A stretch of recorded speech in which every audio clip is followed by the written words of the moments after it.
All right, good morning Twitch, good morning YouTube if you're watching this the day after. Welcome to Morning Wood, or thank you for waking up with the Morning Wood podcast. It's been a minute. I guess I was out last week, went off to Mexico to get married. We got kind of an off week this week also. It's Mother's Day, so all the guys are out, so we're going to make this one a quick one. And then next week we're going to be back on schedule, full cast, arguing, talking, complaining about how Frostmourne is kind of a trash server. So yeah, suck at Frostmourne. We'll be at you next week.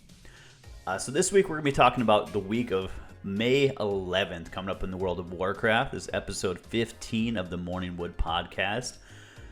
We got Mythic Plus this week. It's a week 11's rotation.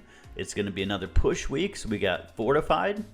Non-boss enemies have 20% more health, inflict up to 30% increased damage.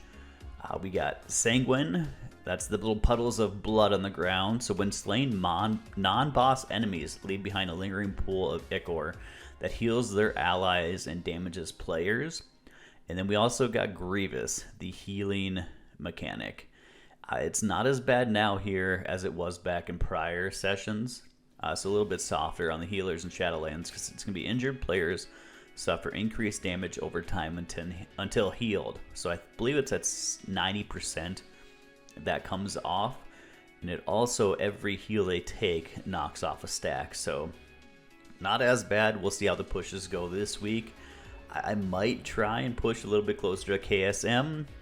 Mr. Drew a few weeks ago said he'd support that push for anybody in the mic community that wants to do that. So I'll be reaching out to him. Drew, if you're watching this, I'm going to be calling you out to help with this KSM stuff. Valor cap's going to go up to 11,750 this week for those of you that are glutton for punishment that want to just push that Valor cap right there. In regards to World Boss, this week we got Nurgash Muckformed. He's going to be found in the northwest of Revendreth. This is going to be for the Destro Warlocks, the Unholy DKs, and the Havoc Demon Hunters. This is where you're going to go pick up those Legos. It's not really going to be a big deal for Havoc. It's got that erratic Fell Core. Nobody uses it. Again, it's just a check in the box. But for Destro Warlock, kind of the same thing. Not many people use the Madness of Ajakir. With this, I did see it is something for a burst mechanic in PvP. So, one of two options for Destro Warlocks in PvP, so you may want to pick it up. But then Unholy DK, this is your bread and butter. It's the Frenzied Monstrosity. This thing's going to be your AoE Lego of choice. This is going to cause your Dark Transformation ability to also increase the attack power of both you and your Summoned Ghoul by 12% for its duration. That's going to be your Mythic Plus, your AoE. I don't know. It might be in PvP a little bit, but either way, Unholy DKs, get out there, kill Nurgash, get him while he's sleeping, get that Lego. In regards to the raid numbers, Cutting Edge now is at 1,113. We broke the 1K mark. Probably broke it last week, but here we are with the update right now. Horde's got a little bit of an edge on Alliance. They're at 849, and Alliance at 264. So we're not going to catch them. Horde has too many people. They're cheaters. Yeah, Horde cheats. We'll leave it at that. All right, and as of WoW events this week, we've got Shadowlands Dungeon Event. So with that, it's going to give you the quest where you go through, and I believe you knock out four dungeons in Shadowlands, and it's going to be Mythic or Mythic Pluses, and it's going to give you, I believe it's going to give you a heroic piece of Castle the Raid. We're going to go with heroic. It might be normal, but I believe it's the 213 heroic piece, so free piece of heroic gear by knocking out some Mythic Pluses. And I think the last boss in each Shadowlands dungeon is also going to give you a second piece of gear drop. So a little more gear to be had out there if you're doing Mythics, Mythic Pluses. I think it's just going to be Mythics, but with Valor now, we can grab that piece we need, push it on up. So a little more reason to do Mythic Pluses this week and Mythics, especially with it being a push week, so kind of double dipping there. We've got the Spring Balloon Festival.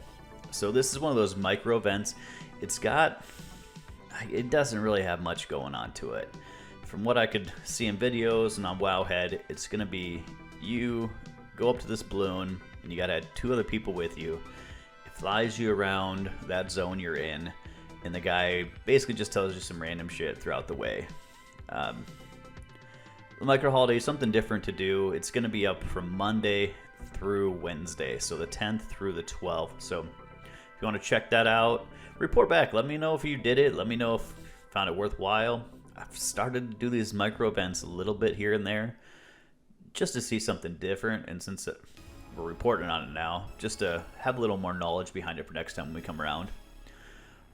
We've also got Children's Week going on right now. If you're watching this live, we got 2 days left. If you're watching it on YouTube, you got 1 day left to go knock this out. Children's Week's got a couple pets you can get. It's also got the title, the matron or patron title, and then it's going to be one of your achievement checkboxes for it's been a wild and crazy year to get that amount. So get out there if you want to get it. You got a couple days left. In regards to a PvP brawl this week, we've got South Shore and Torn Mill. So that's that big brawl, 40 on 40, just complete utter chaos. I believed Hacked and Mr. Moose said this is one of their favorite brawls, just strictly on the nostalgia. Like the throwback to back when they would clash in the free world back in classic days, where it would just be a complete another shit show out there.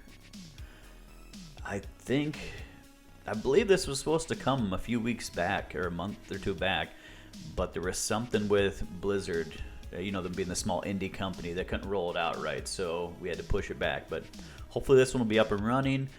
If you're Melee, I'd probably just stay out of it. It's just a mess. But if you're one of those big AoE people, like Boomkins, Fire Mages, get out there, go after it.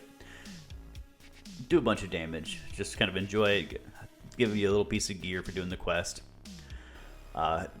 This week, we also had an announcement about TBC Classic. Pre-patch is coming out 5/18. So not this Tuesday, week after. And then the launch is going to be on 6/1.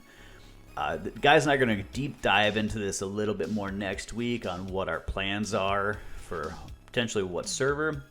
Hopefully, GM there, Mr. Thunder Fury, is going to have it decided on where we're going to land as a group, because I think Mike's going to roll on there and basically fill this gap of this little bit of downtime we've got between 9.1 coming out. And then we'll also dive a little bit more into some 9.1 drops that came out, because Preach had a big interview with Ian, so we'll go over that a little bit next week also. Okay, we've got a little spoiler. We're going to add this going through to the podcast going forward.